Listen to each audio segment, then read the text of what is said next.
नमस्कार, जय हिंद। आप लोग देख रहे हैं एक्सप्लोसिव स्टडी पॉइंट। आज के वीडियो में हम लोग चंदा मामा यानी मून के बारे में डिटेल में पढ़ने जा रहे हैं। आज बहुत सारे टॉपिक्स पे हम लोग चर्चा करेंगे, तो चलिए बिना बकवास किए आज की वीडियो को स्टार्ट करते हैं। तो आपके स्क्रीन पे एक चीज़ लिख के आ रहा होगा, देखिए पिंक कलर में है मून, चंद्रमा, चंदा मामा, अब जो भी इनका नाम रख लें, नेचुरल सैटेलाइट, उपग्रह। तो ये चंद्रमा को सबसे पहले लोकेशन देख लेते हैं कि ये एग्जैक्टली कहाँ पर है, कैसे है और क्या है और क्या नहीं है। तो ये जो आप देख पा रहे हैं ये क्या है, सोलर सिस्टम है, बीचों बीच में हमारा मून है, अगल बगल चारों तरफ प्लैनेट्स है और एस्टेरॉइड्स, कॉमेट्स, सारी चीज़ें आपको यहाँ पर दिख रही होगी। सबसे ज़्यादा जो चमक रहा है, भवक रहा है, वो है आपका सन।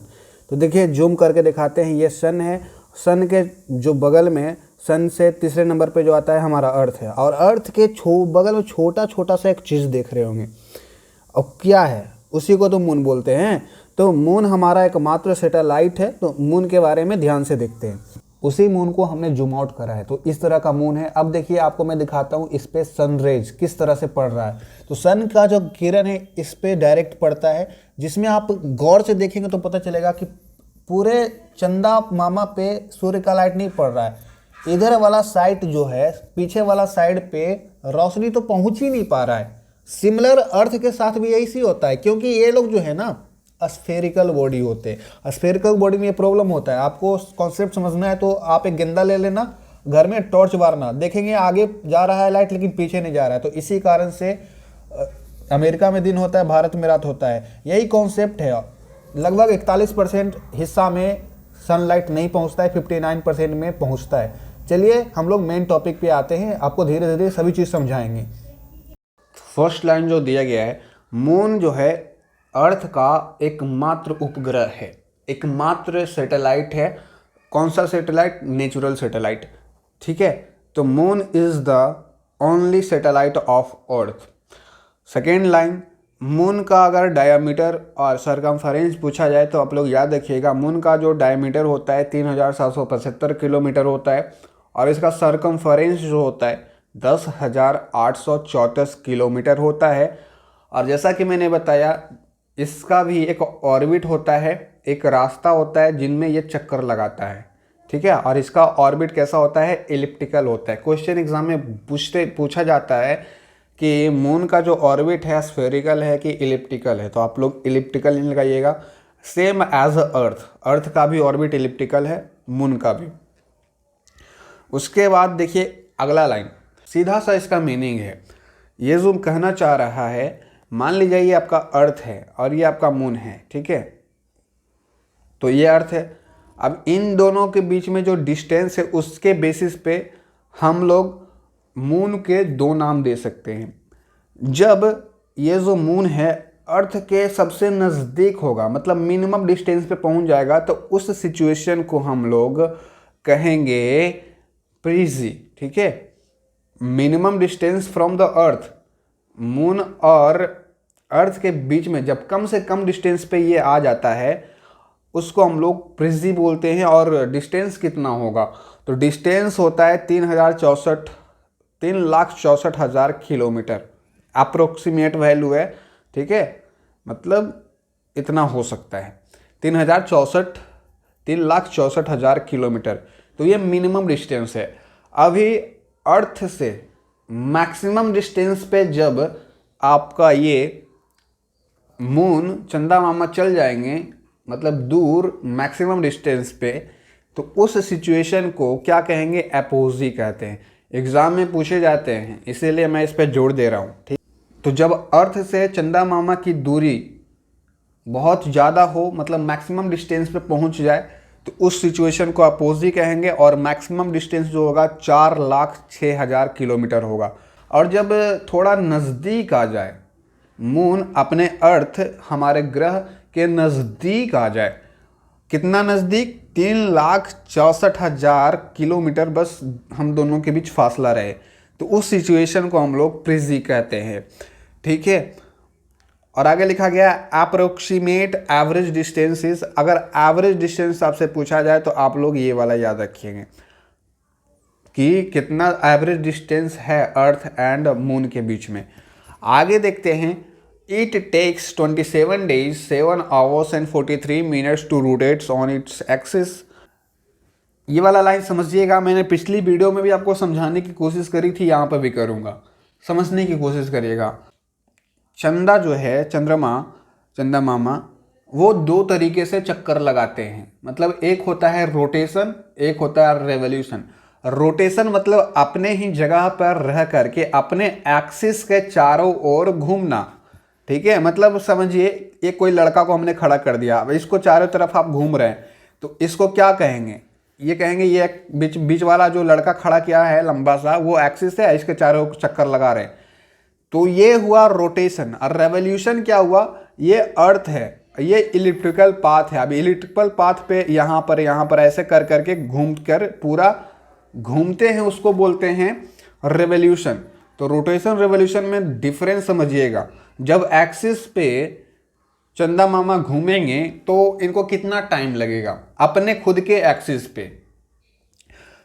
तो चंदा मामा जब अपने खुद के एक्सिस पे घूमते हैं, ठीक है, बिना हिले डुले अपने एक्सिस पे घूमते हैं अपने में, तो उनको लग जाता है 27 दिन 7 घंटा 43 मिनट। इतना समय लगता है इनको अपने एक्सिस पे घूमने में।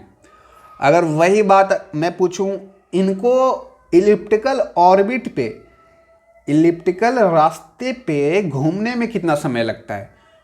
तो सेम 27.5 दिन ही लगता है। तो अगर आपसे कोई क्वेश्चन बोले कि मून को अपने एक्सिस पे घूमने में कितना समय लगता है, तो आप बताएंगे 27.5 दिन।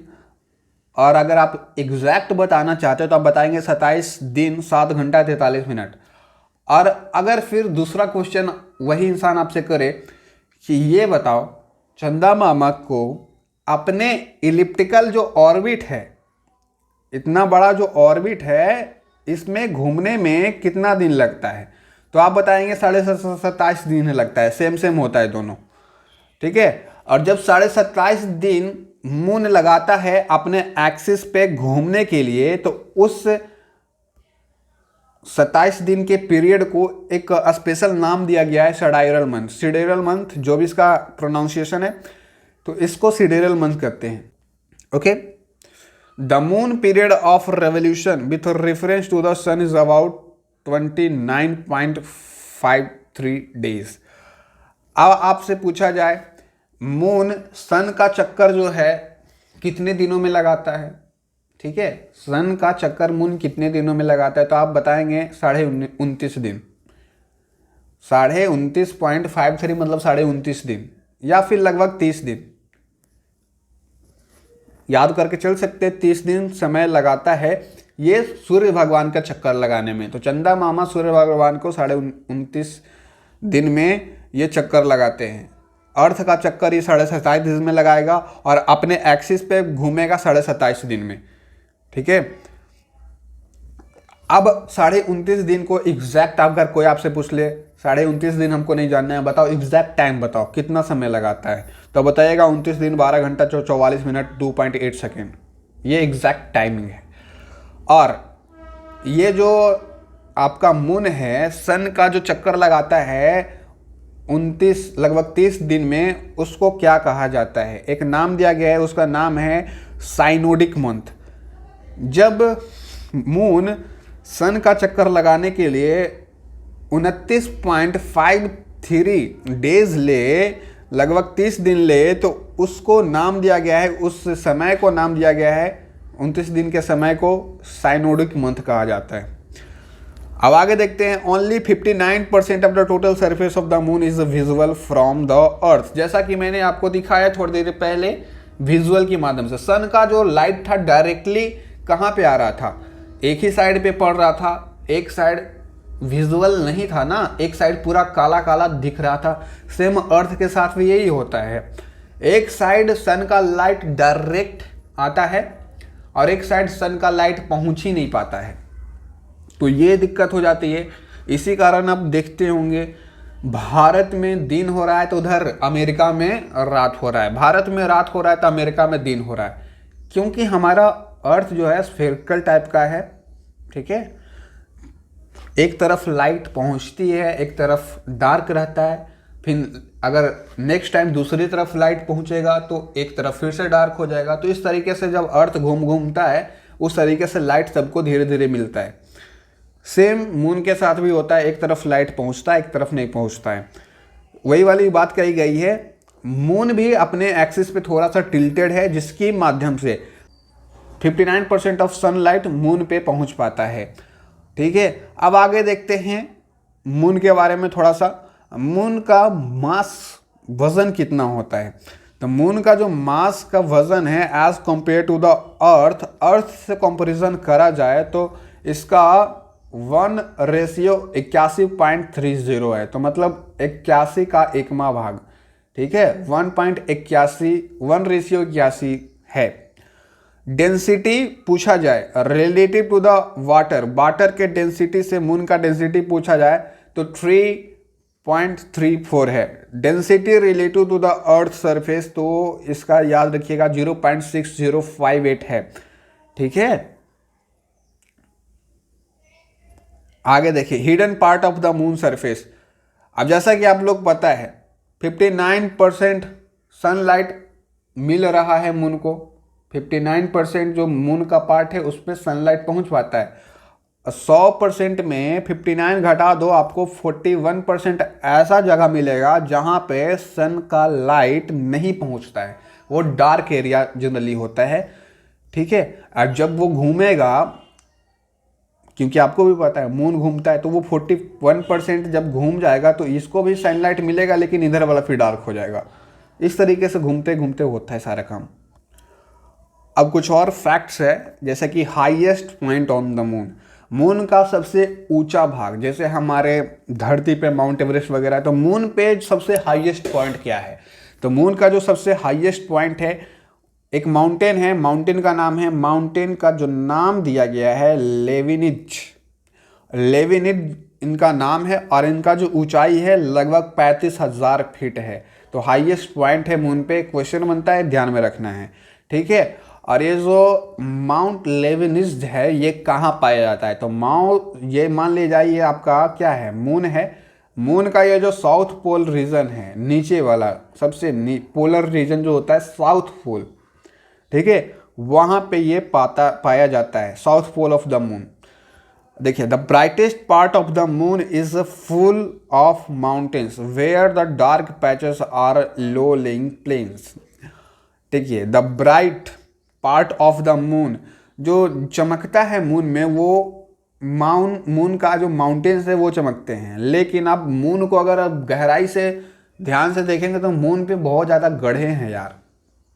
ठीक है, जिसको इंग्लिश में क्रेटर बोलते हैं, क्रेटर। वो क्रेटर कैसे बनता है? एस्टेरॉयड वगैरह आके टकराता है तो वही सब बनाता है।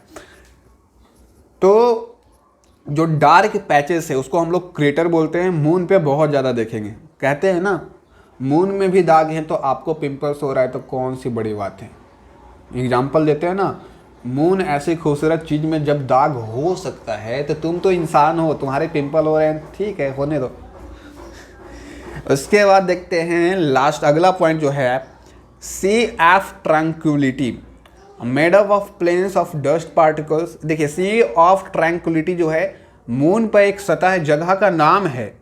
ठीक है, सी ऑफ ट्रैंक्विलिटी जो कि क्या है, made of the plains of dust particles. Dust particles से मिलकर के प्लेन का निर्माण किया है, जब सतह जमीन का निर्माण किया है, उसी को हम लोग सी ऑफ ट्रैंक्विलिटी कहते हैं। Is on the rear side of the moon. Moon के जब रियर साइड होता है, ठीक है, रियर साइड समझ रहे हो, एकदम सामने वाला साइड जो होता है, वहां पे ये देखा गया है। सी ऑफ ट्रैंक्विलिटी में पिक्चर लगा दे रहा हूँ, आप लोग देखिएगा। विच ऑलवेज रिमेन डार्क, ये हमेशा काला ही देखेगा, काला कलूटा। Sea of tranquility remains always dark, मतलब सीधा सा मतलब है डार्क इसलिए है बेचारा, यहाँ पे सूर्य का लाइट रोशनी नहीं मिल रहा है, इनके जीवन में कभी उजाला नहीं आ पाया क्योंकि सन का लाइट इधर नहीं पहुँच रहा है, ऑलवेज डार्क रहता है। क्वेश्चन बनता है सी ऑफ ट्रैंक्विलिटी डार्क रहता है या वाइट रहता है, तो आप लोग डार्क मारिएगा। अब आगे देखते हैं, द मून के पास अपना कोई एटमॉस्फेयर नहीं है। हमारे अर्थ में एटमॉस्फेयर है, ओजोन लेयर है, ये सभी चीज़ें हैं, लेकिन मून के पास अपना एटमॉस्फेयर नहीं होता है, ध्यान में रखना है। और यहाँ पर ट्विलाइट और नो साउंड, वहाँ पे साउंड भी नहीं होता है। मून में जाके आप गाना बजाओ, आपको पता ही नहीं चलेगा। नो ट्विलाइट, कुछ नहीं है यहाँ पे, ठीक है। कुछ नहीं है कहने का मतलब ये जो लिखा गया है नो नो, तीनों याद रखिएगा। बाकी और सारी चीज़ें हैं। हाल ही में खोज हुआ है मून पे पानी है, मून पे जीवन है कि नहीं है, वो उसका चंद्रयान प्रोसेस में चल रहा है खोज। तो मून पे बाकी सभी चीज़ें और है। अगला लाइन देखते हैं, the temperature during the day time. Moon का अगर टेम्परेचर देखेंगे तो दिन में 100 डिग्री सेल्सियस तक पहुंच जाता है और रात में -180 डिग्री सेल्सियस पहुंच जाता है। देख रहे कितना ज़्यादा डिफरेंस है। 100 डिग्री सेल्सियस दिन में होता है और वही रात का समय आता है एकदम घट करके माइनस में चला जाता है। माइनस में भी छोटा मोटा माइनस नहीं, -180 डिग्री सेल्सियस घुसा दिया, तो बहुत ज़्यादा डिफरेंस है, ठीक है। Drops down about -180 degree Celsius. The light from the moon takes 1.3 second to reach the. Moon का जो लाइट होता है, चंदा मामा का जो रोशनी हमारे अर्थ पर पहुंचता है, उसमें कितना समय लगाता है? तो चंदा मामा का रोशनी अर्थ पे आने में मात्र 1.3 सेकेंड लगाता है, बोल सकते हैं 1.5 सेकेंड लगाता है, ठीक है। अब आगे देखते हैं, the size of the moon is 1/4 of the size of earth. कहने का मतलब मून काफ़ी छोटा है एज कम्पेयर टू अर्थ। अगर ये अर्थ का पिक्चर मैंने बनाया तो ये हुआ आपका मून, तो समझ सकते हैं अर्थ इतना बड़ा है, मून इतना छोटा है। वही लिखा गया है, मून का जो साइज है 1/4 अर्थ के है। आगे देखते हैं, gravitational pull of moon is 1/6 of. मतलब कहने का सिंपल सा मतलब है मून के पास ग्रेविटेशन बहुत कम होता है, ठीक है। सिंपल सा मतलब है मून के पास ग्रेविटेशन होता है, ऐसा नहीं मानना कि मून के पास ग्रेविटेशन ही नहीं होता है। मून के पास ग्रेविटेशनल पुल होता है लेकिन बहुत कम होता है। कितना कम होता है? तो आप बोलेंगे अर्थ के कंपेयर किया जाए तो अर्थ के 1/6 होता है, ठीक है। मतलब मून से 6 गुना ज़्यादा ग्रेविटेशन अर्थ के पास होता है। आगे देखिए, mainly silicon, iron, magnesium ETC elements are found on the moons of surface. कहने का मतलब मून के सरफेस पे सिलिकॉन, आयरन, मैग्नीशियम, हीलियम, ये सारे एलिमेंट्स पाए जाते हैं मून के सरफेसेस पे, मून पे, ठीक है। आगे देखिए, the study of moon is called as selenology. तो मून के पढ़ाई को, चंदा मामा के पढ़ाई को हम लोग सेलेनोलॉजी कहते हैं। याद रखिएगा, काफ़ी कॉमन क्वेश्चन है, काफ़ी इजी है, याद होना चाहिए। Moon is also known as fossil planet. Moon का एक और नाम है जिसको, मून को तो चंदा मामा कहते ही हैं हम लोग अपने बचपन में, लेकिन मून का एक और नाम है जिसको हम लोग फॉसिल्स प्लैनेट कहते हैं। काफ़ी पुराना है मून, इसीलिए फॉसिल्स प्लैनेट कहते हैं। अब देखते हैं चंद्र ग्रहण, सुपर मून। मून कभी कभी आपको आधा दिखेगा, कटा हुआ दिखेगा, कभी फुल मून दिखता है, सारी चीज़ें समझते हैं। तो सुपर मून का केस क्या है? तो super moon happen when full moon is closest to the earth, appearing bigger and brighter than normal. They are called as super because they are 50% brighter and 30% bigger than a regular full moons. कहने का मतलब super moons नाम ही में super लग गया है, तो normal से सुपर होगा। कैसे? देखिए, ये एक ऐसा केस होता है, जब आपने नोटिस किया होगा, अब आप इतने बड़े हो गए तो कभी न कभी आपने एक देखा होगा, कभी कभी एक ऐसा दिन आता है जब मून आपको बहुत बड़ा दिखता है और बहुत चमकीला दिखता है। पूरा रात में मून का जो रोशनी होता है फैल जाता है, आपका छत वगैरह पूरा एकदम उजला दिखता है मून के रोशनी से, चंदा मामा के रोशनी से। तो उसी कंडीशन को सुपर मून कहते हैं। क्या होता है ना, मून का जो ओरिजिनल शेप होता है उसमें आपको छोटा दिखेगा और कम ब्राइट दिखेगा, लेकिन एक ऐसा दिन आता है जब मून का जो आकृति है नॉर्मल से 30% बड़ा दिखता है, ठीक है, और ये नॉर्मल के कंपैरिजन 15% ज़्यादा ब्राइट भी होता है, ठीक है, पहले से ज़्यादा चमकता है। तो ये सुपर मून का समय ऐसा होता है, बिगर हो जाता है और ब्राइटर हो जाता है नॉर्मल के कंपैरिजन में। उसी को हम लोग सुपर मून कहते हैं। सुपर क्यों कहते हैं समझ गए? क्योंकि नॉर्मल के मुकाबले इस दिन जो अपना चंदा मामा है वो ज़्यादा चमकते भी हैं, 15% ज़्यादा चमकते हैं और 30% अपने साइज को बोल सकते हैं ज़्यादा देख पाते हैं, इतना बड़ा। तो उसके बाद ब्लू मून क्या होता है? ब्लू मून जो है ये अपने कैलेंडर मंथ में एक बार देखा जाता है, मतलब एक मंथ में एक बार देखा जाएगा। If in a calendar month there are 2 full moons, if in a calendar month, एक मंथ में अगर 2 फुल मून्स आपको देखने को मिल जाए, फुल मून्स कहने का मतलब मून कहीं से भी कटा होना नहीं चाहिए, फुल होना चाहिए, उसी को बोलते हैं फुल मून्स। ठीक है, तो एक महीने में 2 फुल मून्स अगर आप देख लेंगे तो उस कंडीशन को ब्लू मून कहा जाता है। ब्लू मून्स किसको कहेंगे? क्योंकि एक महीने में आपको 2 मून्स दिख रहे हैं। अब दोनों मून्स में ब्लू मून किसको कहेंगे? जो दूसरा मून आया है, ठीक है, उसको ब्लू मून कहते हैं। सेकेंड फुल मून को हम लोग ब्लू मून कहते हैं। अब ऐसे मत समझ लेना कि एक ही दिन 2 चंदा मामा दिखेगा आपको आसमान में, ऐसा नहीं। मतलब देखिए, एक महीना 30 दिन का होता है जनरली, और 30 दिन में अगर एक फुल मून 15 को आया तो दूसरा फुल मून 30 को आया, तो उस कैटेगरी में हम उसको कहते हैं ब्लू मून। तो दूसरा वाला जो मून आएगा एक ही महीने में उसको ब्लू मून कहते हैं।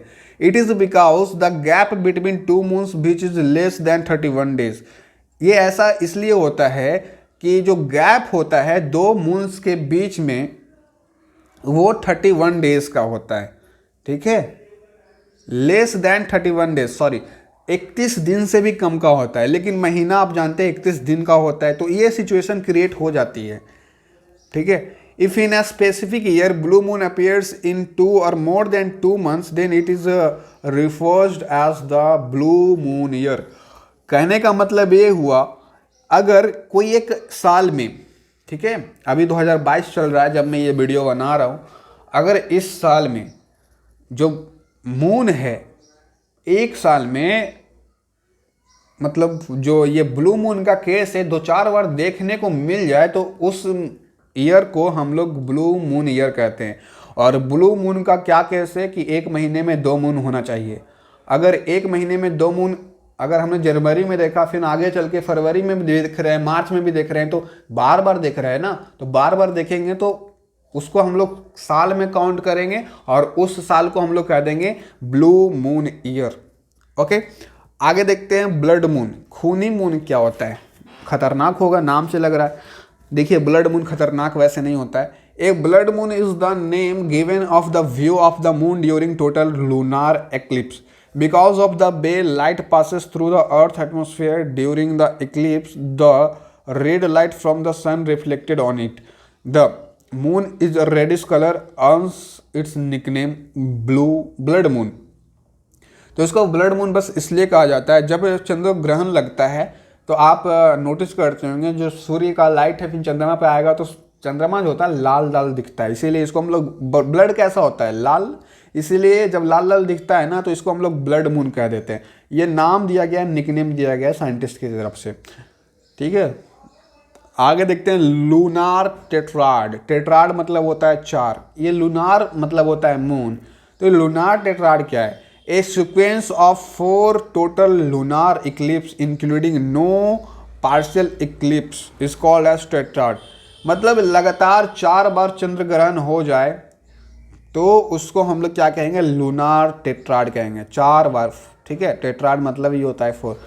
तो a sequence of 4 total lunar eclipse, चंद्र ग्रहण, इनमें पार्शियल इक्लिप्स नहीं होगा, सीक्वेंस में होना चाहिए और टोटल 4 होना चाहिए, तभी ये लूनार टेट्राड बनेगा। एग्जैक्टिव में यहाँ से क्वेश्चन बन सकते हैं।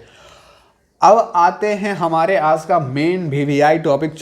तो चंद्रयान फर्स्ट को हम लोग पहले समझते हैं, उसके बाद चंद्रयान 2 को हम लोग बाद में समझेंगे। तो चंद्रयान क्या होता है, नाम से आपको समझ में आता होगा, नहीं समझ में आता होगा तो अभी आप बच्चे हैं। चंद्रयान बहुत ही चर्चा में रहा था जब ये 2008 का समय था, 2009 का समय था।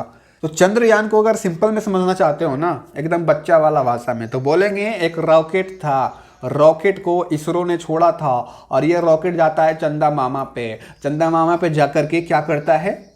उसकी जो है एनालिसिस करता है चंदा पे क्या है, पानी है, चंदा पे क्या जीवन सफल हो सकता है कि नहीं हो सकता है, तो उसी को बोलते हैं चंद्रयान। चंदा पे जाने वाला यान को हम लोग चंद्रयान कहते हैं। ये तो बच्चा वाला हो गया। चलिए साइंटिफिक नज़रिए से थोड़ा सा पढ़ते हैं चंद्रयान फर्स्ट को।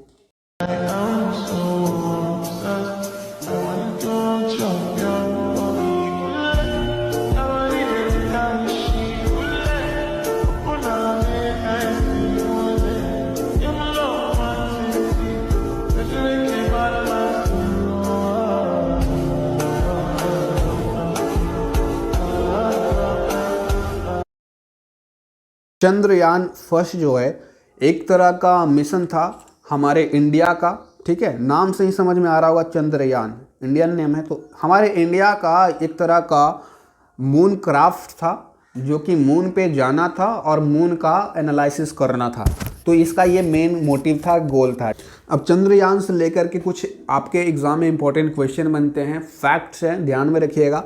चंद्रयान को हम लोग मून क्राफ्ट भी बोलते हैं, ठीक है, मून क्राफ्ट। और ये जो है चंद्रयान को बनाने में लगभग 386 करोड़ रुपए खर्च हुए थे। उस समय का बात कर रहा हूँ, 2008 में 386 करोड़ की वैल्यू ज़्यादा थी एज़ कम्पेयर टू आज। तो टोटल अगर आपसे डाटा पूछा जाए कि कितना खर्च आया था चंद्रयान को बनाने में, तो 386 करोड़ का खर्च आया था। अगर इसको डॉलर में बदला जाए, यूएस डॉलर में, तो टोटल $56 होगा, ठीक है, $56 के आसपास की खर्च आई थी। देखिए चंद्रयान 1 के लिए ऐसा नहीं कि सिर्फ भारत ने ही अपना जो है मिशन चालू किया था चंदा मामा पे जा करके खोज करने का। इंडिया से बहुत सारे देश पहले भी हैं। इंडिया इस मामले में 6ठे नंबर पे आया इससे, ठीक है, इससे पहले 5 और देश ने अपना सैटेलाइट जो है मैन मेड सैटेलाइट उसको चंदा पे मामा पे भेजा। और उसमें खास करके सबसे पहले जो है यूएसएसआर ने भेजा। यूएसएसआर आज के टाइम में रसिया है, तो रसिया पहला देश था जिसने चंदा मामा पे अपना सैटेलाइट भेजा। उसके बाद ठीक उसके जो उस समय के जो बड़े देश थे यूएसए अमेरिका जो था वो अपना फिर सैटेलाइट भेजता है। देन साथ ही में चाइना, ये भी इसमें पीछे नहीं है, ये भी भेजने लगता है। फिर अपना इंडिया भी भेजता है। तो इंडिया 6वें नंबर पे आता है इस कैटेगरी में चंदा मामा पे अपना सैटेलाइट भेजने के लिए, ठीक है। तो ये जो सैटेलाइट है कब भेजा गया, तो ये सैटेलाइट अगर आपसे पूछा जाए तो आपके सामने डेट लिखा गया है। ये जो है इसरो ने 22 अक्टूबर 2008 को लॉन्च किया था। कहाँ से किया था, उसका जगह का नाम है Satish Dhawan space centre. Satish Dhawan space centre से 22 अक्टूबर 2008 को चंद्रयान फर्स्ट लॉन्च किया गया था। और ये सतीश धवन स्पेस सेंटर का अगर लोकेशन पूछा जाए तो आप लोग बताइएगा। ये आंध्र प्रदेश के हरिकोटा में है। हरिकोटा ऑफ आंध्र प्रदेश से ये सैटेलाइट लॉन्च की गई थी, ठीक है। और उस व्हीकल का नाम भी यहाँ पे पूछा जाता है, तो polar satellite launch vehicle PSLV-C11। अब देखिए क्या क्या होता है। चंद्रयान 1 की जो विचारधाराएं थी बहुत पहले से पनप रही थी। 1999 की बात है। 1999 में एक इंडियन एकेडमी ऑफ साइंस था, उनका ही आइडिया ये था कि चंद्रयान जाना चाहिए। बाकी सभी देश अपना सैटेलाइट भेज रहे हैं तो भारत क्यों पीछे हटे। तो 1999, ठीक है, 1999 में ऐसा सोचा गया और फिर फाइनली 2008 में हम लोग ने, भारत ने अपना पहला चंद्रयान भेजा चंदा मामा पे, ठीक है। तो ये सारी चीज़ें आपको फैक्ट पता होनी चाहिए थे। चंदा मामा पे चंद्रयान भेजने का बस एक ही मोटिव था, scientific study of the moon.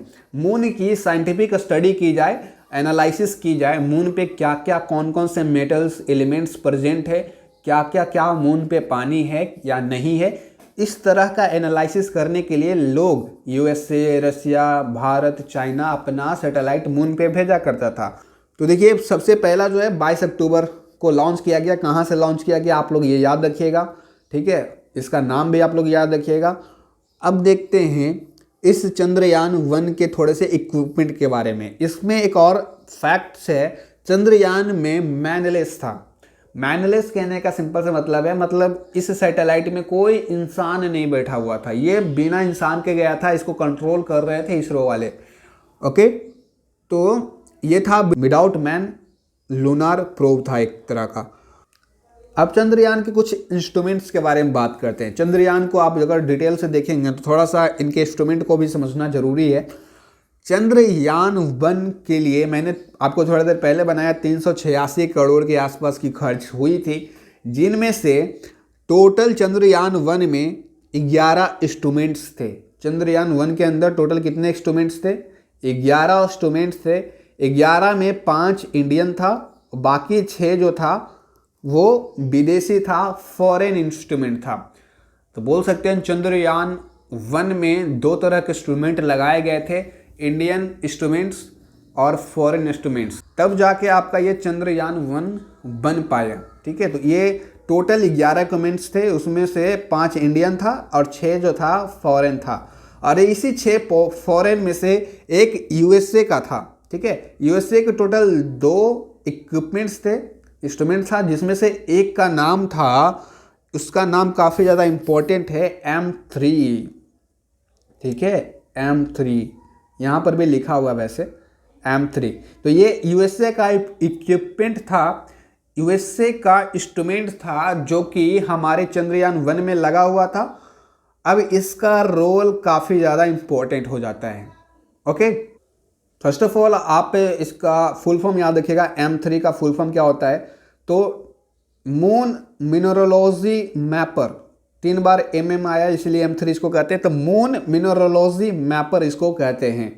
देखिए ये यूएसए का था, मैंने आपको बताया।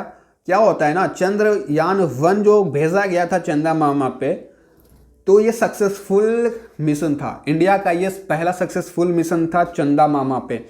चूँकि ये जो M3 था यूएसए का था, तो ये जब जैसे ही ये M3 लैंड करता है कहाँ पे, मून पे, तो M3 का जितना भी डेटा था ना, जितना भी M3 का डेटा था वो डायरेक्ट इंडिया में नहीं आ रहा था, क्योंकि ये इंस्ट्रूमेंट किसका था?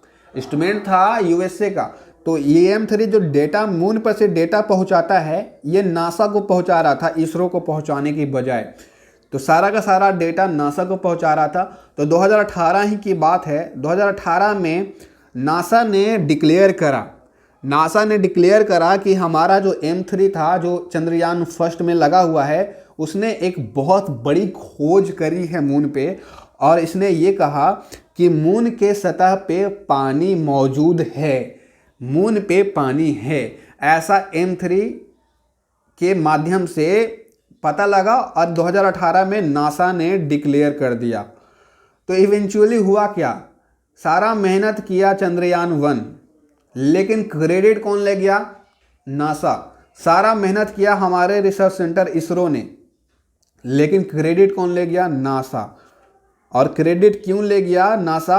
क्योंकि इनका एक मशीन या इनका एक इक्विपमेंट हमारे चंद्रयान 1 में लगा हुआ था, इसीलिए क्रेडिट वो ले गए।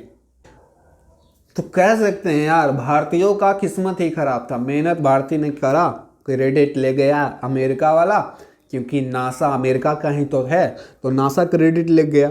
तो अब देखिए हम लोग बात करते हैं कि ये M3 काम कैसे करता है। तो M3 आपको बेसिक सा फॉर्मूला समझ में आ गया होगा। M3 का काम क्या था? एनालिसिस करना, स्टडी करना कि क्या मून पे प्रेजेंट है, क्या मून पे है, क्या मून पे नहीं है। साइंटिफिक स्टडी करता है ये सभी चीज़ें। तो M3 जो था, इसका सिंपल से काम था। M3 ने क्या करा, अपना जो इंफ्रारेड लाइट होता है वो छोड़ता है, और वो मान लीजिए ये मून है और ये आपका क्या है, M3 है। अब ये क्या करेगा, ये अपना है जो है इंफ्रारेड लाइट छोड़ेगा, और ये जो इसका सतह है, ठीक है, मून का जो सतह है उसका एनालिसिस करता है, स्टडी करता है। और उस एनालिसिस में जो भी स्टडी पता चलता है कि हाँ यहाँ पर पानी है, ये तुरंत इसमें ले आता है, कलेक्ट करता, और ये इन्फॉर्मेशन तुरंत नासा वालों को पहुंचाता है। और नासा वाले देख के खुश हो जाते हैं, वाह वाह, मेरा M3 जो है अपना इन्फॉर्मेशन दे रहा है। तो सारा का सारा इन्फॉर्मेशन नासा के पास जा रहा था और नासा ने क्रेडिट लिया। समझ गए? काफ़ी इजी से मैंने समझाया है। बाकी आप समझना चाहें तो ये इसको कॉम्प्लेक्स से भी मैं हार्ड बना के भी समझा सकता था, लेकिन इतना में आपका काम चल जाएगा। और डिटेल में समझना चाहते हैं तो बहुत सारी इस पर आर्टिकल है, विकिपीडिया देख सकते हैं वहाँ पे जा कर के। देखिए, ऐसा नहीं है कि चंद्रयान 1 में सिर्फ M3 का योगदान रहा। चंद्रयान 3 में जैसे कि मैंने बताया टोटल 11 था, जिसमें 5 इंडियन था और 6 विदेशी इंस्ट्रूमेंट था, और 6 में से एक था M3 विदेशी ही था, और 5 इंडियन में से एक था जिसका नाम था, उसका नाम था MIP,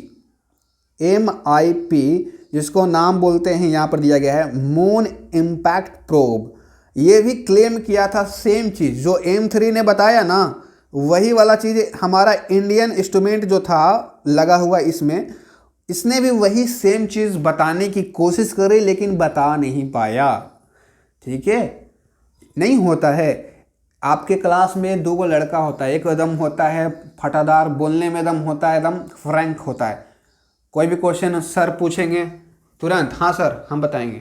लेकिन एक स्टूडेंट ऐसा होगा उसको बहुत नॉलेज है लेकिन बोलने नहीं आता है, तो वो जानते हुए भी अपना हाथ नहीं उठाता है और चुप रहता है, और जो बोलता है, जो फ्रैंक लड़का होगा, वो बोल के आंसर दे देता है और वाहवाही सर का लूट लेता है। सेम वही हुआ, नासा का M3 ने सारा 2018 में डिक्लेयर कर दिया कि मून के सतह पे पानी मौजूद है, तो सारा क्रेडिट ले गया कौन?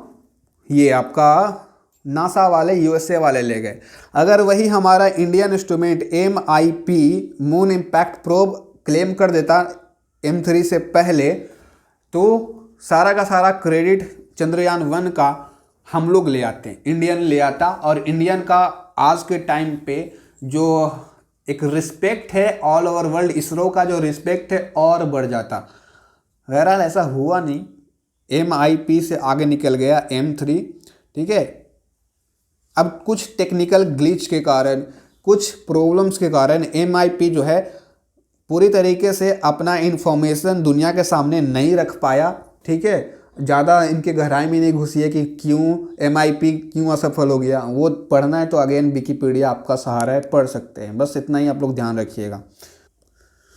तो ये सारी चीज़ें जो मैंने पढ़ाई वही चीज़ लिखी गई है, MIP के बारे में लिखा गया है यहाँ पे, एक्सरेज वगैरह, स्पेक्ट्रोमीटर, ये सारी चीज़ें लगी हुई होती है, X ray, spectrometer, miniature synthetic aperture radar, ये सभी इक्विपमेंट जो है ना लगी हुई होती है सैटेलाइट में। ये सभी का काम बस यही होता है कि मून के सतह पे क्या क्या है, सॉइल किस तरह का है, मिनरल कैसा है, वहाँ पे क्या आइस प्रेजेंट है।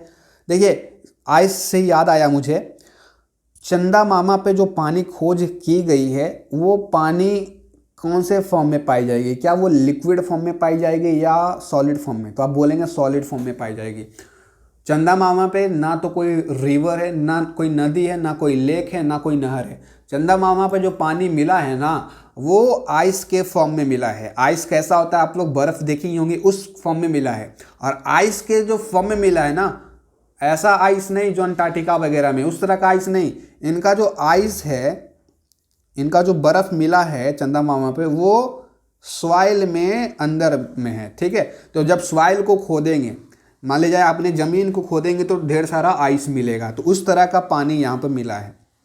ठीक है, आइस भी डायरेक्ट फॉरवर्ड आइस नहीं मिला है कि देख रहे हैं आइस है, हाँ। आप जब खोदेंगे ना सतह को, मून के सतह को, तब आपको पता चलेगा कि हाँ पानी है यहाँ पे। बाकी सारी चीज़ें आपको कवर हो गई हो। आगे बढ़ते हैं हम लोग। आगे अपना है चंद्रयान 2। ये भी हमारे भारतीय मिशन था। चंद्रयान 1 के बाद चंद्रयान 2 आया था, और ये 2019 के आसपास में इसको लॉन्च किया गया था। ठीक है, बस इसको शुरू करने से पहले, ये टॉपिक को शुरू करने से पहले मैं आपसे बस एक बेसिक सा क्वेश्चन देखना चाहता हूँ, कितना आप पढ़ते हैं। इसरो का फुल फॉर्म आप लोग लिख के बताइएगा कमेंट सेक्शन में, क्या होता है। काफ़ी इजी है, लिख के बताइएगा। हम दावे के साथ कह सकता हूँ 50% लड़कों को इसरो का स्पेलिंग नहीं पता होगा। ठीक है, ओके। आप देखिए चंद्रयान 2 भी एक इंडियन मिशन था मून पे जाने का। इस मिशन में क्या होता है, ये आप बोल सकते हैं 95% ये सक्सेसफुल हो गया था, लेकिन लास्ट मोमेंट में ये फेल हो गया। अब कैसे फेल होता है वो समझते हैं। तो चंद्रयान 2 जो था इंडिया का सेकेंड मिशन था, और फर्स्ट मिशन पूछा जाए तो आप बोलिएगा फर्स्ट मिशन चंद्रयान वन था। ठीक है, तो ये चंद्रयान 2 नाम में 2 लगा हुआ था, इंडिया का सेकेंड मिशन था मून पे जाने का। और ये पूरी तरीके से इसमें जो इक्विपमेंट्स लगी गई थी, चंद्रयान 2 में जो चीज़ें यूज़ की गई थी, सामान, इंस्ट्रूमेंट्स, वो सारे के सारे किस तरह के थे? इंडोजीनस थे, मेड इन इंडिया थे। इस बार फॉरेन कंट्री का हम लोग ने सामान अपने चंद्रयान में नहीं लगाया, चंद्रयान 2 में ये देखा गया। ठीक है, तो ये याद रखना है भाई, चंद्रयान 2 में पूरे तरीके से इंडोजीनस मिशन था, लेकिन चंद्रयान 1 में M3 जो बाहर का था क्रेडिट ले गया था, तो उससे कुछ हम लोग ने सीखा। और चंद्रयान 2 में हमने कहा जितने भी सामान लगेगी मेड इन इंडिया सामान लगेगी, चाहे जितना भी टाइम लगे। तो फाइनली ये सारी चीज़ें हुई। फिर देखिए क्या होता है, इसमें मेनली 3 चीज़ें लगी हुई थी। एक होता है आपका ऑर्बिटर, दूसरा लैंडर एंड तीसरा जो होता है आपके रोवर। ठीक है, 3 चीज़ें लगी हुई होती है। यहाँ पर वो इसका जिक्र भी है, देखिए यहाँ पर लिखा हुआ है ऑर्बिटर, लैंडर, रोवर। तो चंद्रयान में 3 मुख्य मशीन्स होती है, ऑर्बिटर, लैंडर, रोवर। तीनों का क्या क्या काम है वो समझते हैं, लेकिन उससे पहले कुछ चंद्रयान 2 से रिलेटेड फैक्ट्स है जो कि स्टैटिक जीके का पार्ट है, आपको याद रखना है। ये जो चंद्रयान भेजा गया था इंडिया की तरफ से, अपने आप में यूनिक भेजा गया था। चंद्रयान 2 का जो मकसद था, मिशन था, फोकस था, वो चंदा मामा के जो साउथ पोल रीजन है उस पे था। ठीक है, चंदा मामा के साउथ पोल है ना, उन पे इंडिया का फोकस था, इंडिया का एकदम सीधा फोकस था। चंद्रयान हम लोग भेज रहे हैं, जाके लैंडिंग करेगा साउथ पोल में। साउथ पोल वाला जो रीजन है ना, पूरी तरीके से डार्क रीजन है। डार्क कहने का मतलब जहाँ पे वहाँ पे सनलाइट नहीं पहुँचता है, तो वो डार्क रीजन पे मिशन था कि लैंडिंग करवाए। इंडिया ने किया, यहाँ से अपना चंद्रयान लॉन्च किया अपने रिसर्च सेंटर से। यहाँ पर भी रिसर्च सेंटर का नाम आपसे पूछा जाएगा तो आप लोग बता दीजिएगा। इसको सतीश चंद्रा रिसर्च सेंटर से लॉन्च करा गया था। ठीक है, इसमें फिर क्या क्या होता है कि ये जब पहुंचता है मून की सतह पे, तो पहले मून का ये चक्कर लगाएगा, ऑर्बिट लगाएगा, मून का चक्कर, फिर उनसे खोपड़ी उसका खुलेगा, फिर उससे मून पे ये लैंडिंग करेगा। लैंडिंग करके अपना जो लैंडर है उससे लैंडिंग करवाएगा। लैंडिंग में फिर रोवर निकलेगा। रोवर जो होता है सिमिलर, हम लोग बिहारी भाषा में जब बचपन में थे तो हम इसको गाड़ी बोलते थे, गाड़ी पीपी। तो गाड़ी पीपी मून पे निकलता है और वही एनालिसिस करता है। तो लैंडर ने रोवर को लैंड करवा दिया। अभी जो ये रोवर है चांद की सतह पर चलेगा, एनालिसिस करेगा, जो भी इंफॉर्मेशन होगा ये फिर से वापस से जो भी सैटेलाइट घूम रहा होगा उसमें ये वापस अपना जो इंफॉर्मेशन उसको देगा। और सैटेलाइट वाले जो हैं वापस से इंफॉर्मेशन कहाँ पर देंगे? इसरो को देंगे। तो मेन फंक्शन इसका इसी तरीके से था। ठीक है, समझ में आ रहा होगा। अब चंद्रयान 2 को कुछ बेसिक्स पॉइंट्स है जो ध्यान में रखने हैं और काफ़ी इंपॉर्टेंट है। ठीक है, तो चंद्रयान 2 को कब भेजा गया था? इस मिशन को आपको 22 जुलाई 2019 में यह लॉन्च किया गया था इस चंद्रयान को। और इस चंद्रयान को सतीश चंद्रा स्पेस सेंटर से लॉन्च किया गया था। ठीक है, फिर जब 20 अगस्त को क्या होता है, 22 जुलाई को ये लॉन्च हुआ, देन 20 अगस्त का टाइम आता है। 20 अगस्त में ये लॉन्च होने के बाद ये जो ऑर्बिट होता है उस ऑर्बिट में जाके घूमने लगता है, चक्कर लगाने लगता है। फिर आता है 6 सितंबर का टाइम। 6 सितंबर को क्या होता है, ये वहाँ पे जो इनका मेन फोकस था साउथ पोल, चंदा मामा के जो साउथ पोल है, डार्क रीजन जहाँ पे सूर्य की लाइट नहीं पहुँचती है, वहाँ पे लैंड करना था। तो ये 6 सितंबर को वहाँ पे लैंड करने ही वाले थे। प्रोसेस ऑलमोस्ट 95% सक्सेसफुल हो गया था। ये मिशन 95% सक्सेसफुल हो गया था। जैसे ही लैंड करने वाले थे, हमारा जो लैंडर था जिसका नाम था विक्रम, उस लैंडर का नाम रखा गया था विक्रम। वो लैंडर से हमारा संपर्क टूट गया और इवेंचुअली हम लोग काफ़ी हताश हुए, काफ़ी लोग परेशान हुए। इसरो वाले का तो आँख में आंसू आ चुका था, क्योंकि इतना मिशन में पैसा खर्च हुआ था और इतना मेहनत लगा था यार, बहुत ज़्यादा मेहनत लगा था, सब बर्बाद हो गया। कहा जाता है कि ये जो है ना, जैसे ही ये मून की सतह के पास पहुंचा, 2.1 किलोमीटर के जब डिस्टेंस था हमारे लैंडर एंड मून के बीच, तो वहाँ से 2.1 किलोमीटर के रेंज से हमारा संपर्क टूटा और उसके बाद से पता ही नहीं चला कि ये गया तो गया कहाँ। क्या इसको एलियन खा गया या कहीं पे विलुप्त हो गया, नहीं पता चला। रहस्यमयी तरीके से गायब हो जाता है अपना लैंडर। ठीक है, इसको हम लोग बोलते हैं हार्ड लैंडिंग। जिस तरह से लैंडिंग करवाना चाह रहे थे इसरो वाले, उस तरह से नहीं हुआ और हमारे जो विक्रम लैंडर थे वो गायब हो गए। और विक्रम लैंडर गायब हो गए तो उसके अंदर जो रोवर होगा तो वो तो गायब होना ही होना है, क्योंकि लैंडर ही रोवर निकालता है ना। तो इस तरीके से गायब हो चुका था। अब देखिए, आपसे क्वेश्चन पूछा जाएगा कि लोग इतना उतावले क्यों हैं। यूएसए वाले अपना सैटेलाइट भेज रहा है मून पे, बाकी सभी अदर देश यूएसएसआर, रसिया, चाइना सैटेलाइट भेज रहा है मून पे, क्यों, क्या वजह है?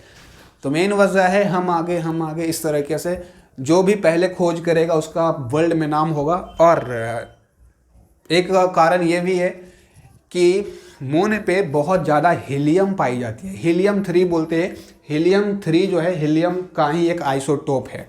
ठीक है, तो हीलियम 3 पाया जाता है और इसको हम लोग फ्यूल की तरह यूज कर सकते हैं। अगर चंदा मामा से बहुत सारे हीलियंस, टन्स में हीलियंस ले आते हैं अपने धरती पे, क्योंकि आपको भी पता है आने वाले समय में पेट्रोलियम ख़त्म हो जाएगा तो हीलियम ही काम आएगा फ्यूल की वजह। तो सारी चीज़ें इस अपने एडवांटेजेस के लिए लोग वहाँ पर भेज रहे हैं। ठीक है, तो रिसर्च हो गया और बहुत सारे वहाँ एलिमेंट्स है। और इसके पीछे ये भी कह सकते हैं कि वहाँ पे लाइफ एग्जिस्ट करता है कि नहीं करता है, वहाँ पे पानी है कि नहीं है, ये सब पता लगाने के लिए चंद्रयान 1, चंद्रयान 2 जो यूएसए वाले बोलते हैं उसके मिशन का नाम है अपोलो। ठीक है, और जो रसिया भेजता है उसके मिशन का नाम होता है लूनार प्रोग्राम। ठीक है, सबका अपना अपना मिशन का नाम है, जैसे कि हम लोग का चंद्रयान है, उन लोग का अपोलो है, इसी तरीके से भेजते हैं। अब बेसिक सा क्वेश्चन है, वीडियो को तो यहाँ पर आपको समझ में आया। एक बेसिक सा क्वेश्चन है, बहुत आपने सुना होगा, मैं बताता हूँ। चंदा मामा पे जाने वाले पहले व्यक्ति का जो नाम है नील आर्मस्ट्रॉन्ग है। पता है आपको? नील आर्मस्ट्रॉन्ग जो है सबसे पहली बार वो पहला इंसान है जो चंदा मामा पे लैंड करा था, उनके ज़मीन पे पैर रखा था। लेकिन दूसरे व्यक्ति कौन है वो आप लोग बताएंगे, आपको बताना है। ठीक है, और इसका एक साइंटिफिक नेम है, चंद्रयान 2 को हम लोग GSLV-F10 भी कहते हैं। क्या कहते हैं? GSLV-F10, याद रखिएगा ऑब्जेक्टिव पॉइंट ऑफ व्यू से। देन इसके कुछ चंद्रयान के 3290 kg का था। ठीक है, बाकी सारी चीज़ें जो मैंने बताई वही सारी चीज़ें हैं। ये सभी जाके वहाँ पर साइंटिफिक इंफॉर्मेशन कलेक्ट करेंगे, फिर इसरो को देंगे। सब चीज़ डिस्कस कर ली हमने। ठीक है, तो चलिए यहाँ तक आप चंद्रयान 2 का टॉपिक समझ गए। अब कुछ और भी टॉपिक्स है जो कि आपको समझने ज़रूरी हैं। एस्टेरॉइड्स हो जाता है, अभी एस्टेरॉइड्स हो गया, मेटियोर्स हो गया, कॉमेट्स हो गया, ये सभी चीज़ क्या है? तो एस्टेरॉइड जिसको हम लोग प्लैनेटॉइड्स बोलते हैं, प्लैनेट का ही एक भाग होता है। देखिए, प्लैनेट से टूट कर जो भाग निकला है कचरा टाइप का, उसको एस्टेरॉइड बोलते हैं। एस्टेरॉइड को मैं आपको दिखा देना चाहता हूँ पहले।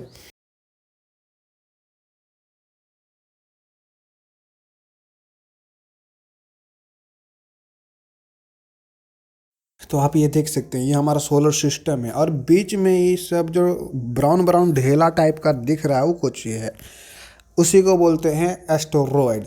एस्टेरॉइड आपके मार्स एंड जुपिटर के बीच में जो एक बेल्ट प्रेजेंट होता है जिसको बोलते हैं एस्टेरॉइड बेल्ट, क्षुद्रग्रह। इसी क्षुद्रग्रह के नाम से जाना जाता है। ढेर सारा ये आपके सोलर सिस्टम में प्रेजेंट होता है। Asteroids are also known as minor planets, क्योंकि प्लैनेट्स से ही टूट करके बना हुआ है, तो माइनर प्लैनेट्स भी कह सकते हैं, प्लैनेटॉइड्स भी कह सकते हैं। हिंदी में इसको क्षुद्रग्रह कहा जाता है। They are object that revolves around the sun, ये भी सेम एलिप्टिकल पाथ में चक्कर लगाते हैं जैसे सारे के सारे प्लैनेट लगा रहे हैं। तो ये भी रिवोल्यूशन करते हैं, रिवॉल्व अराउंड द सन का चक्कर लगाते हैं। एस्टेरॉइड बेल्ट अभी आपको मैंने दिखाया ही। ठीक है, बीचों बीच प्रेजेंट होता है। देखिए किन के बीच प्रेजेंट होता है, 2 प्लैनेट्स के बीच में एस्टेरॉइड बेल्ट पाया जाता है। They are mostly found between the orbit of Mars and Jupiter. Mars and Jupiter के बीच में ये एस्टेरॉयड बेल्ट प्रेजेंट होता है, अभी बीचों बीच प्रेजेंट होता है ये दोनों के। ज़्यादातर एस्टेरॉयड यहीं पे पाए जाते हैं mostly. They are belt of debris which fail to assemble into planets. They are belt of debris, जो कि अगर ये आपस में सारे के एस्टेरॉयड मिल जाए ना तो अपने आप में एक बहुत बड़ा प्लैनेट का निर्माण करेंगे, लेकिन ऐसा ये कर नहीं पाते हैं, फेल हो जाते हैं। And keep revolving around the sun, और ऐसे ही टुकड़े में रिवॉल्व कर रहे हैं। उसके बाद this has come to be called as asteroid belt, जिसका मैंने जिक्र कर दिया। मोर देन 50,000 हमारे प्लैनेट्स, हमारे सोलर सिस्टम में 50,000 एस्टेरॉयड्स प्रेजेंट है। अब इमेजिन करो 50,000 एस्टेरॉयड मिलेंगे तो कितना बड़ा प्लैनेट बनाएगा। एस्टेरॉयड्स में भी स्फेरिकल, एस्टेरॉयड का शेप पूछा जाए तो एस्टेरॉयड का शेप फिक्स नहीं है, स्फेरिकल भी हो सकता है, लंबा भी हो सकता है, इरेगुलर शेप में भी हो सकता है, तो इसका कोई शेप फिक्स नहीं है। पॉइंट, जितने भी एस्टेरॉयड्स है ये भी रोटेशन करते हैं, रेवोल्यूशन तो करते ही हैं, ये भी सन का चक्कर लगाते हैं और ये अपने एक्सिस पे भी अपना चक्कर लगाते हैं। और कितना टाइम लगाते हैं चक्कर लगाने में, तो कोई एस्टेरॉयड ऐसा देखा जाता है कि 5 घंटा में ही कोई एस्टेरॉयड चक्कर लगा लेता है, लेकिन कोई एस्टेरॉयड 20 घंटा भी लगा लेता है, तो वो एस्टेरॉयड पे मैटर करता है। तो 5 से 20 घंटे तक लगा सकते हैं ये चक्कर लगाने के लिए, ठीक है। उसके बाद देखिए सर्टेन एस्टेरॉयड्स में हैव सैटेलाइट, मतलब 100% में कुछ 2-4% के पास सैटेलाइट होते हैं, लेकिन ज़्यादातर के पास सैटेलाइट नहीं होते हैं। तो सर्टेन एस्टेरॉयड, कुछ एस्टेरॉयड के पास उसका खुद का सैटेलाइट होता है। अब देखिए Trojan asteroid are found in 2 clouds moving in the orbit of Jupiter and one moving ahead of it and other moving behind of it. तो जुपिटर के आगे पीछे ये टोर्जन एस्टेरॉयड प्रेजेंट होता है। साइंटिस्ट लोग का मानना है, बिलीव है कि ये जो एस्टेरॉयड्स है ना स्पेस घेरते हैं और ये प्लैनेट बन सकते थे, लेकिन प्लैनेट नहीं बन पाए। उसके पीछे था मेन रीज़न ग्रेविटेशनल फोर्स। जो इनके अगल बगल जो 2 प्लैनेट है उसका ग्रेविटेशनल फोर्स काफ़ी ज़्यादा है, जैसे कि जुपिटर हो गया, जियांट प्लैनेट है, बहुत बड़ा प्लैनेट है, सबसे बड़ा प्लैनेट है, तो इसका ग्रेविटेशनल फोर्स बहुत ही ज़्यादा है। इसी के कारण ये जो छोटा एस्टेरॉयड था वो दब गया, ठीक है, और ग्रेविटेशनल फोर्स के कारण ये प्लैनेट नहीं बन पाया। अब आगे देखते हैं मेटियोर्स एंड मेटेरोइड्स क्या होता है। जो टूटता हुआ तारा आप देखते हैं उसी के बारे में अब हम पढ़ने जा रहे हैं। तो देखिए मेटियोर्स जो है ना कुछ और नहीं है, वो जो एस्टेरॉयड अभी हमने पढ़ा ना उसी का छोटा टुकड़ा होता है, रॉकी टुकड़ा होता है, ठीक है। और वो सारे टुकड़ा जब अर्थ पे आते हैं तो अर्थ पे जैसे ही आएंगे ऑक्सीजन के मतलब प्रेजेंस में आएंगे तो वो जलने लगता है। और जब अर्थ पे गिरता है तो आप बोलते हैं देखो टूटता हुआ तारा गिर रहा है, 20 मांग लो पूरा हो जाएगा तो वो ऑक्सीजन के प्रेजेंस में भवकने लगता है, जलने लगता है। तो देखिए लिखा भी गया है एस्टेरॉयड जो होता है आपस में कोलिजन करता है और ये मेटियोर्स को बनाता है। मतलब जब एस्टेरॉयड आपस में लड़ेगा तो कुछ टुकड़ा छूटेगा ना यार एस्टेरॉयड वाला, और वही उसी को हम लोग मेटियोर्स कहते हैं। मेटियोर्स आर यूजली स्मॉल, छोटे होते हैं। Due to the heat produced by air, oxygen के प्रेजेंस में जब आएगा तो ये जलने लगता है, और वही जलता है तो हम लोग देखते हैं तो बोलते हैं टूटता हुआ तारा है। आगे देखते हैं तो वैसे मेटियोर्स जो अपने आकार में बहुत बड़ा होता है और वो उसको ऑक्सीजन एयर जला नहीं पाता है। अब वो न जलेगा नहीं, टूटता हुआ तारा जलवे नहीं करेगा, वो तारा नहीं बनेगा, और तारा नहीं बनेगा तो डायरेक्ट आके पटकाएगा कहाँ पे, धरती पे। और वो जो पटकाया है मेटियोर्स आके पटकाया है धरती पे, उसी को मेटेरोइड्स कहते हैं। ओके, अब आप बोलेंगे ये मेटियोर्स अर्थ की तरफ क्यों आ रहा है, तो छोटा होता है पहली बात, और ये सभी को जो अर्थ का ग्रेविटेशनल पुल है, ग्रेविटेशनल फोर्स है, वो अपने पास अट्रैक्ट करता है। इसी की वजह से सब आता है अर्थ में, टूटता हुआ तारा दिखाता है, लोग विश मांगते हैं कि मेरी गर्लफ्रेंड बन जाए। देन आते हैं कॉमेट्स। कॉमेट्स जो है visitor of solar system. Comets the name derived from Latin word Stella, comets coming here star, ठीक है। कॉमेट्स क्या होता है, कॉमेट्स को हिंदी में हम लोग घूम केतु कहते हैं, ठीक है। तो ये होता क्या है, देखिए विजिटर ऑफ सोलर सिस्टम इसको पहली बात कहा जाता है, और are among the most spectacular and unpredictable bodies of the our solar system. तो ये हमारे सोलर सिस्टम का ही अब एक तरह का हिस्सा है। जैसे प्लैनेट्स पढ़ लिया हमने, स्टार्स पढ़ लिया, मून्स पढ़ लिया, एस्टेरॉइड्स पढ़ लिया, मेटियोर्स पढ़ लिया, अब ये कॉमेट्स आता है। कॉमेट्स भी हमारे सोलर सिस्टम का ही हिस्सा है। Comets move around the sun in regular orbits. Comet sun का चक्कर लगाता है, एक रेगुलर ऑर्बिट इसका अपना होता है। क्या होता है, इसका जो ऑर्बिट है ना वो इलोंगेटेड लंबा होता है, इलिप्स होता है। इसके कारण सन का चक्कर तो ये लगा लेता है, लेकिन सन का चक्कर लगाने में ये हजारों साल लगा देता है। बस इसका ऑर्बिट इलोंगेटेड है इसी कारण। अब आगे देखते हैं। Comets are made up of frozen gases which hold together rocky and metallic material. Comets कुछ और नहीं, एक फ्रोजन गैसेस है जिसमें rocky and metallic materials present है। ठीक है, कॉमेट्स इनसे मिलके बना हुआ है, फ्रोजन गैसेस से मिल करके। A comets become visual only when it travel close to the sun. एक कॉमेट को हम लोग तभी देख पाते हैं जब कॉमेट सन के नज़दीक जाता है। सन के नज़दीक जाता है तो कॉमेट के पास खुद का रोशनी नहीं होता है, सन का रोशनी कॉमेट पे पड़ता है, तब हम लोग देख पाते हैं कॉमेट को। इनका जो आइस वगैरह है इनमें प्रेजेंट होता है वो पिघल जाता है, एंड द गैस जो होता है, डस्ट होता है, वो swept back into the tail में चला जाता है। आप लोग पिक्चर देखिएगा। The tail always point away from the sun. Tail जो इनका होता है हमेशा सन के विपरीत दिशा में होता है। So when it is travelling away from the sun it leads by its tail. जब ये टेल से दूर मतलब सन से दूर जाते तो ये इनका जो टेल्स है इनको मदद करता है दूर जाने में। अब कॉमेट्स के कुछ इंपॉर्टेंट फीचर्स हैं। तो ये कॉमेट्स के पास टेल्स होती है जिसको हम लोग बोलते हैं लॉन्ग ल्यूमिनस टेल्स, लंबी ल्यूमिनस टेल्स होती है जो कि लाइट फेंकती है, लाइट फेंकने वाला पूंछ होता है। ठीक है, but this is visual only when the comets orbit passes close to the sun. जैसा कि मैंने बताया, कॉमेट को आप तभी देख सकते हैं जब ये सन के नज़दीक जाएगा, ऐसे आप उस कॉमेट्स को नहीं देख सकते हैं, क्योंकि देखने के लिए आपको लाइट चाहिए होती है, तो लाइट सन देता है।